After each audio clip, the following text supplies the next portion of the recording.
Limping through the woods, approaching the closest town was a mess of creatures mixed together into one humanoid-looking creature. At a quick glance, they seemed normal, but upon closer inspection, one could see each of their hands were different sizes, different colors, and belonged to different races. Their legs were different lengths and could easily be mistaken for a monster, much like Frankenstein's monster. A homunculus is hard to put into one set of physical descriptions, but all homunculus are, are particularly undeads with the ability to change their limbs around with other severed limbs of creatures. So many homunculus are made up of several races' body parts, turning themselves into a strange abomination that is still a humanoid shape to gain body parts to help in their everyday life. The homunculus cannot be born. A homunculus is only ever created by either a necromancer or a mage. The homunculus have a soul within them, and most of the time don't feel most pain, though it would still injure their bodies. While homunculus can be mistaken for a raised dead project, they are not fully undead and still have their own will and slight amounts of life force within them. Homunculus most of the time live alone as hermits or urchins in the woods. Their appearance makes them seem like some sort of monster or undead servant at a first glance to many civilians, having them forced to live most of their lives in isolation and solitude. So, this art we have here is of a homunculus, which is also, this one's particularly is a character that I'm going to be playing in a campaign coming up.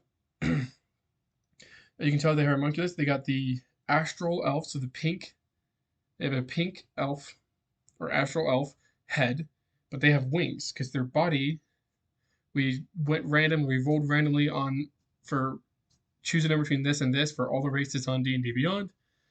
So we got an astral elf head. The body is the body of an Aarakocra, and the two limbs are different. Their right hand is of a Triton, and their left hand is one that's in this is Luxian, which is we're also going to get to, and they got satyr for their legs, so they have these hooved feet. So it's a more simple one at least to look at, but still gets the point across. They can be a strange mixture of things. So, homunculus traits. Your ability score increases. Your charisma is increased by 2, and your wisdom is increased by 1. Homunculus are created mature and they don't age. A homunculus cannot die of old age and only dies when their body is entirely destroyed. Homunculus typically aren't well versed in laws of the world and typically lean towards chaotic alignments. A homunculus averages around 5 foot 8 inches tall. Your size is medium, but because you usually don't have a mixed match of legs or to your body, your normal walking speed is 25 feet. You are slower than normal. However, you do get dark vision within 60 feet. Okay, and then the unique features of the homunculus, starting with the partial undead form. Being a homunculus, you are considered both a humanoid and an undead. Any effects that don't affect one but affect the other will still affect you. So you can still be affected by healing, but you can also be affected by turn undead. So you got to be careful around clerics, which can be kind of hard with, well, you got to be careful around higher level clerics than you. If you have a cleric in your party, you're usually fine because your turn undead is usually lower than yours is. Usually lower challenge rating than your level is. Unless people are different levels in the party, but that's just weird. Okay, the next feature they have is detachable limbs. Each of your limbs are detachable, and you can spend 1 minute to attach a limb of the same type onto your body, replacing another part of your body, such as your left hand, and replace it with another creature's left hand. In order to attach another creature's body part, the owner of the body part must be a humanoid, and they must be alive or must have died within the past 24 hours before attaching it. Once it's attached, the rules no longer matter. Body parts you can attach and detach are as follows. You can replace each of your arms, each of your hands, your physical body, each of your legs, or each of your feet. You could get a tail and even a pair of wings, but the tail and the wings depend on if your body part is capable of having those pieces. So if your body is capable of having wings, like an Aarakocra, You can switch out the wings of that body for another pair of wings from another species. See how that kind of works there?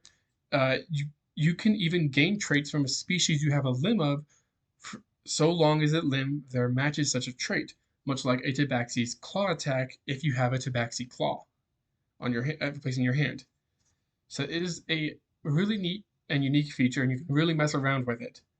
Next up is poison resilience. You get resistance to poison damage, and you are immune to the poisoned condition. And you get bodily proficiencies. You have proficiency in one weapon and one skill of your choice that comes from the body parts of other creatures that make you up. So homunculuses are literally just an undead science project built together for magically for some sort of purpose, and usually are an amalgamation. You can really get weird because you can replace them while your character is still alive. You can replace your body parts. You can get really weird with a character over the course of a campaign. All right, so that was the homunculus. Now we're going to get to the next race of this video, the Luxian. Out of the opened portal of pure light appears a being made up of pure blue fire. Looking around at this new world, they began to wander. They find themselves in a place entirely different to them. The Luxians are a species of humanoids who once inhabited the light realm.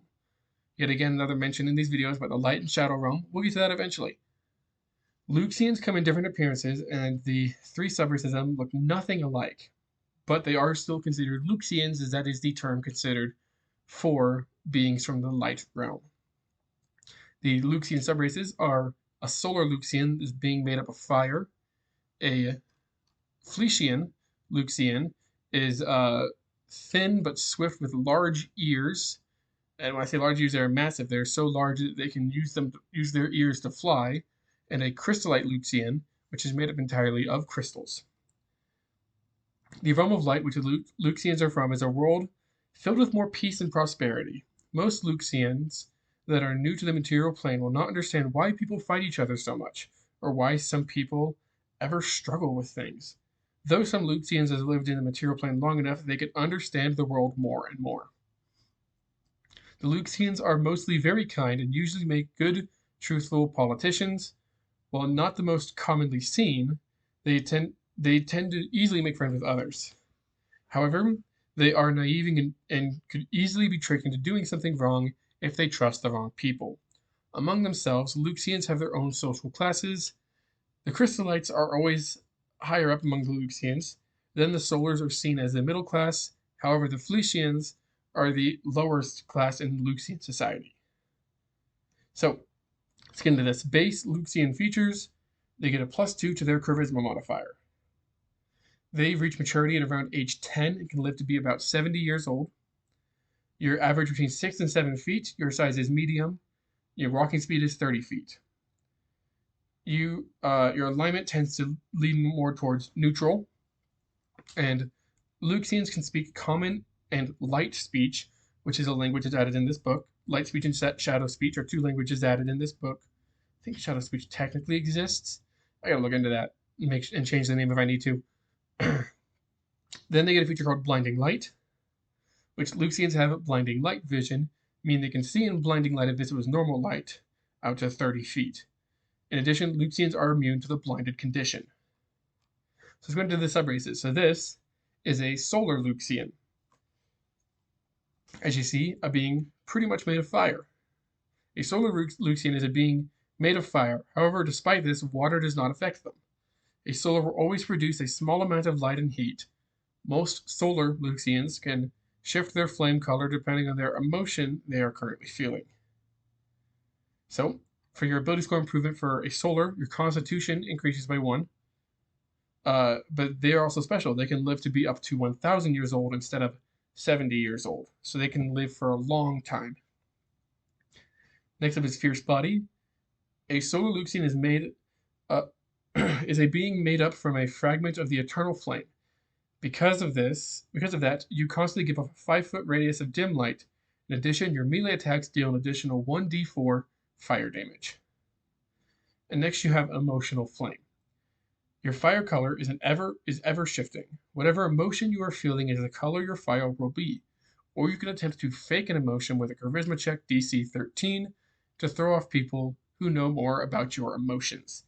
Your emotion colors are as follows. If you are feeling anger, it's red. If you're feeling joy, it's yellow.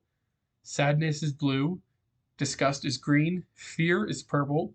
Affection is pink. Jealousy is black. And confusion is orange. So, as in this art, this one, they're confused because they are, well, learning new things, learning that things burn in the material plane aside from things in the light realm. So, on to the next subrace. This is a Fleecian. See, these ears are also pretty much wings.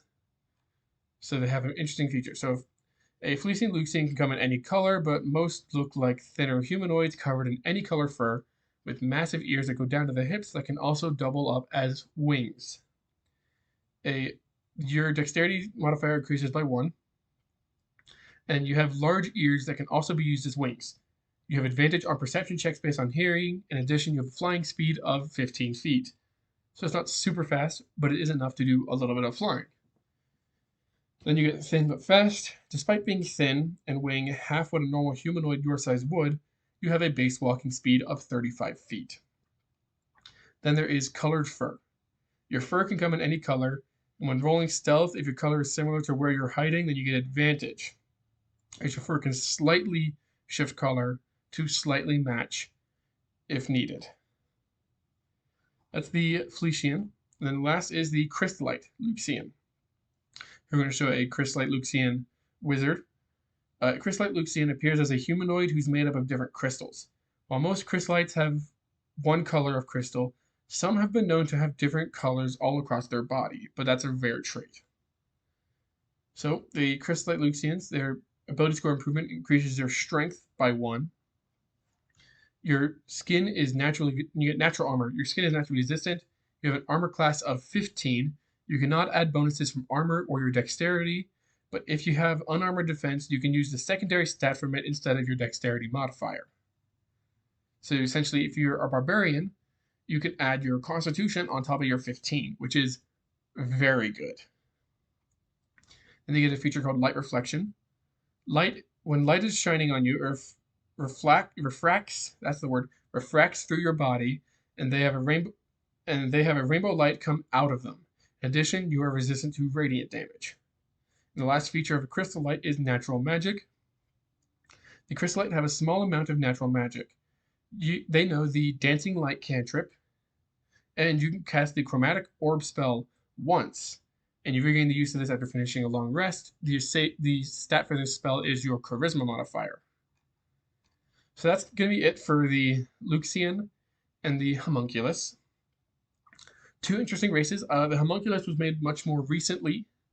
The Luxian was made, it was made near the beginning of me working on this book. It was made a long time ago. But with that, that's going to be it for this video. For our next race video, we will be talking about the Mivimi, and as well as the Monto. So two more races, the Mivimi being pretty much Palicos from Monster Hunter, but, my own version of it. And the Monto is something that one of my friends came up with, and we worked together on making it a balanced race. So I'm looking forward to those. That's what's coming up in the next races video, but we have art for the Rune Carver now. So the next video is either going to be another races video or the Rune Carver video, or possibly even, like I said, the D&D Storytime videos, the, what other things could we do? D&D Storytime, we can talk about spells that are in this book. We can talk about core class optional features in this book.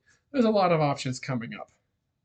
Well, a lot of options that could come up next. Most likely going to be one of those first two. Okay, with that, that's going to be it. Don't you dare cut me off this time. I know you keep cutting me off, me in the future. Don't cut me off.